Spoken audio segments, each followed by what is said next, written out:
Assalamualaikum warahmatullahi wabarakatuh. Perkenalkan, nama saya Taskia Aulia Prismadana dari kelas 1E, Prodi D3 Manajemen Informatika. Di sini saya akan membahas mengenai soal pretest struktur data. Nah, berikut ini merupakan pretest praktikum struktur data. Untuk yang pertama, membuat array satu dimensi bertipe integer dengan ukuran 5. Nah, di sini saya ada 5 angka. Dalam satu variabel saya menyimpan 5 angka, yaitu ada 1, 2, 3, 4, 5. Dan ini bertipe integer ya, karena di sini sudah in. In itu sama dengan integer. Untuk ketemuannya kita pakai for untuk menginisiasinya. Di sini in sama dengan 0 dan ini panjang array-nya. Nah, seperti ini. Jadi, nanti ketika dia saya kasih di output-nya di sini angka, terus ini array-nya sama dengan variabel i. Nah, i itu nanti akan mengeluarkan output nilai angka yang sebanyak 5 ukuran tadi. Ada 1, 2, 3, 4, 5. Ini coba saya run.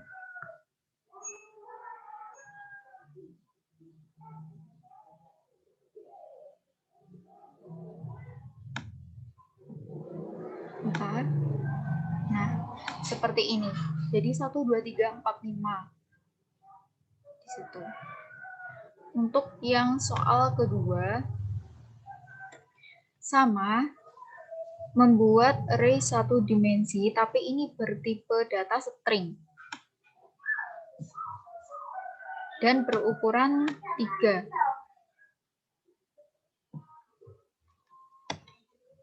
Nah, di sini saya memakai variabel kata yang akan menyimpan nilai aku, sayang, dan kamu di sini.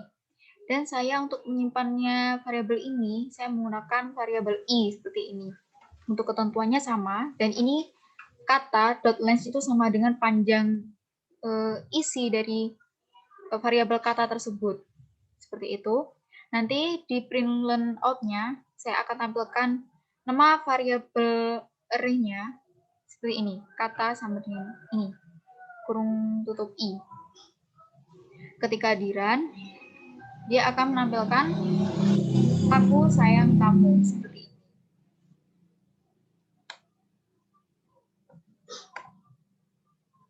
Untuk soal yang ketiga, ini menggunakan array 2 dimensi yang berukuran 2x3. Ukuran 2x3 di sini dimaksudkan sebagai 2 baris 3 kolom. Jadi saya memakai tipe data integer. Ini 70, isinya 70, 85, 90. Ini baris pertama. Untuk baris keduanya 70, 80, 90. Nah, untuk kolomnya sudah pasti ya, ada 70, 85, sama 90, dan seterusnya. Saya memakai variabel lagi, membuat variabel i dan j untuk menyimpan nilai i, dan j untuk menyimpan nilai dari kolom. Untuk itu kita menggunakan perulangan for ini, seperti ini. I sama dengan 0, i panjang array-nya yang tadi. Terus ini j-nya untuk kolomnya, untuk menyimpan nilai j-nya, seperti ini. Nanti sistem printout-nya kita mengeprint array dari variabel i dan j sebagai baris dan kolom tadi. Nah, untuk output-nya akan seperti ini. Nah, ini merupakan 2 baris 3 kolom atau 2x3. Ada 70, 85, 90. Untuk baris kedua 70, 80, 95.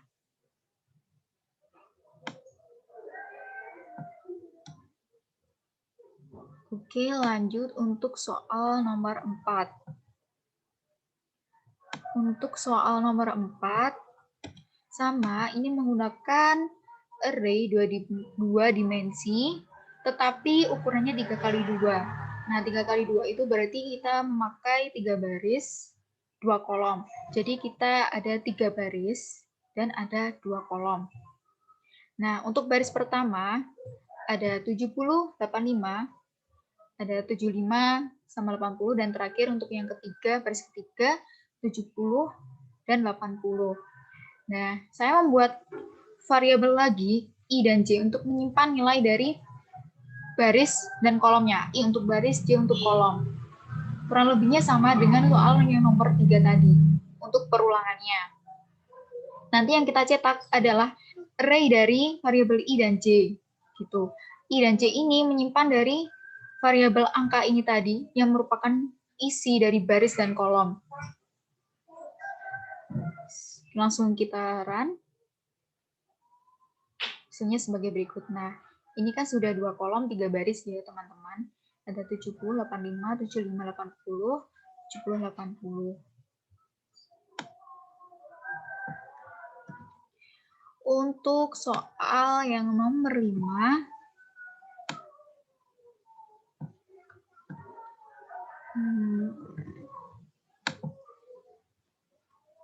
sebentar.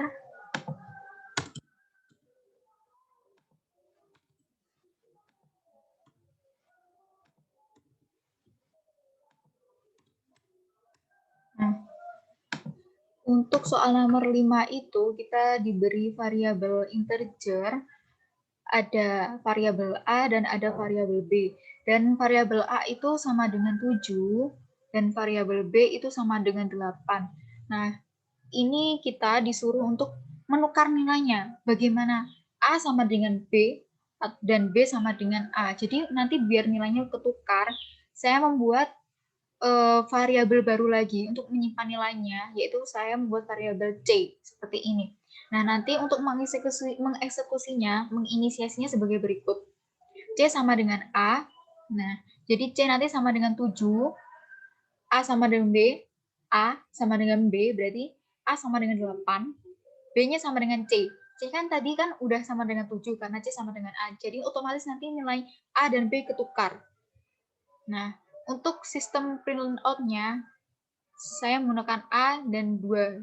Seperti ini. Ada 2 sistem output printernya, A dan B. Nah, nanti untuk yang A, dia pasti akan keluar nilainya B. Dan B nanti sebaliknya akan keluar nilai A. Jadi, A sama dengan 8, B sama dengan 7. Dan nilainya sudah ketukar. Kita run. Nah, sudah ketukar kan? Karena awalnya di sini A sama dengan 7, kita tukar menjadi A sama dengan 8, B sama dengan 8, di sini B sama dengan 7. Seperti itu.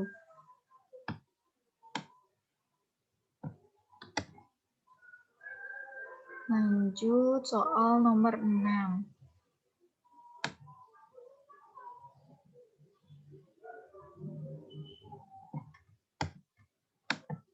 Untuk soal nomor 6, kita disuruh untuk membuat prosedur dengan nama tampil. Ini. Jadi saya membuat nama prosedur tampil dan ada parameternya 1 untuk mengeluarkan nilainya. Jadi saya pertama membuat variabel B di main class. Itu di in B sama dengan 20. Dan ini tampil sama tutup B ini, buka kurung B ini sama dengan kita memanggil void prosedurnya tadi, prosedur tampilnya yang ini. Jadi di sini saya pakai static void dengan nama tampil, lalu saya buat parameter, ada variabel A, integer A. Nah, integer A ini untuk menyimpan nilai dari B. Seperti ini. Jadi ini kan tampil B. Terus saya buat prosedur ini tampil in A. Nah, in B ini nanti akan, maksud saya di A ini nanti akan menyimpan nilai B. Jadi ketika saya mengeluarkan output variabel A, dia akan mengeluarkan variabel B, nilai dari variabel B. Kita run. Nah, 20. Seperti ini.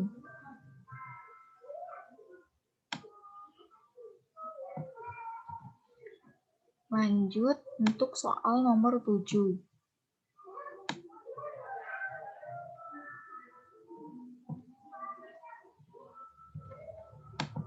Untuk soal nomor 7, kita sama disuruh membuat metode prosedur dengan nama tampil juga, tetapi ini memakai dua parameter. Jadi, saya pertama membuat dua variabel di main class dengan nama in nilai A sama dengan 80 dan in nilai B sama dengan 90. Nah, untuk tampil nilai A, nilai B ini merupakan pemanggilan dari void-nya tampil. Nah, untuk mengeksekusi dari nilai A, nilai B ke parameter ini, saya akan membuat ini void tampil dengan parameternya dua, in A dan in B. Jadi variabel A ini akan menyimpan nilai dari integer nilai A sama dengan 80. Jadi dia akan menyimpan dari variabel nilai A. Sedangkan in B, variabel B, dia akan menyimpan nilai dari variabel nilai B sama dengan 90. Nah, sebentar, ini saya matikan dulu. Ada dua cara untuk mengeluarkan outputnya. Bisa dengan sistem outprint A ditambah spasi, nanti biar ada jaraknya, nanti ditambah nilai B. Jadi nanti dia keluarnya nilai A ini nanti sama dengan 80 dan B sama dengan 90. Coba kita run. Nah, hasilnya seperti ini. Dan ada juga cara yang kedua. Untuk biar nggak bingung.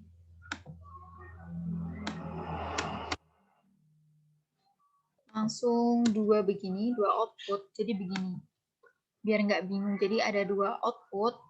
Sistem outprint A dan sistem outprint B. Hasilnya juga sama. Dia akan mengeluarkan nilai dari variabel A dan B. Sekarang. Nah, kan? Sama aja. Jadi, seenaknya kita mau pakai cara apa, yang penting tetap dengan aturannya. Nah, untuk soal yang terakhir,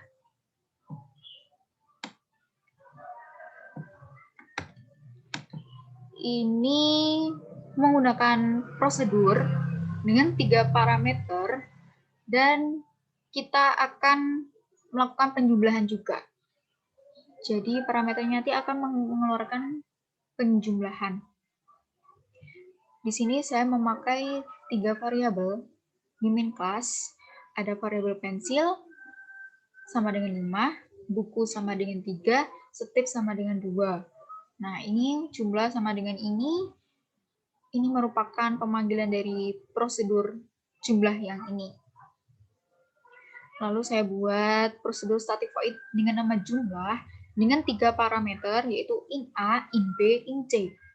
Variabel A akan menyimpan nilai dari pensil, yaitu sama dengan 5. Sedangkan B, dia akan menyimpan dari nilai dari variabel buku sama dengan 3. Nah, untuk yang terakhir, variabel C ini, dia akan menyimpan nilai dari variabel step sama dengan 2. Nah, di sini saya memakai membuat integer, variabel integer lagi untuk menyimpan nilai dari penjumlahannya, yaitu sama dengan tambah. Nah, saya menggunakan tambah ini sama dengan A ditambah B sama ditambah C. Jadi ini merupakan aritmatika penjumlahan rumus. Jadi kita langsung menginisiasikan A ditambah B ditambah C. Karena tadi di sini A sudah menyimpan nilai dari pensil, B menyimpan nilai dari buku, C menyimpan nilai dari step. Nah, untuk A kan sama dengan 5, pensilnya 5. Untuk B sama dengan buku, berarti kan 3. C-nya step sama dengan 2. Ketika ini tadi ini ditambahkan, berarti nanti akan totalnya 10. Untuk sistem print out-nya, kita langsung masukkan ke tambah ini aja. Soalnya kan kita menginisiasinya di sini. A ditambah B ditambah C. Di sini ditambah, ketika di run, otomatis jawabannya akan 10. Nah, kurang lebihnya penjelasan dari tugas pretest struktur data dari saya kurang lebihnya seperti itu. Mohon maaf jika ada salah kata. Terima kasih. Wassalamualaikum warahmatullahi wabarakatuh.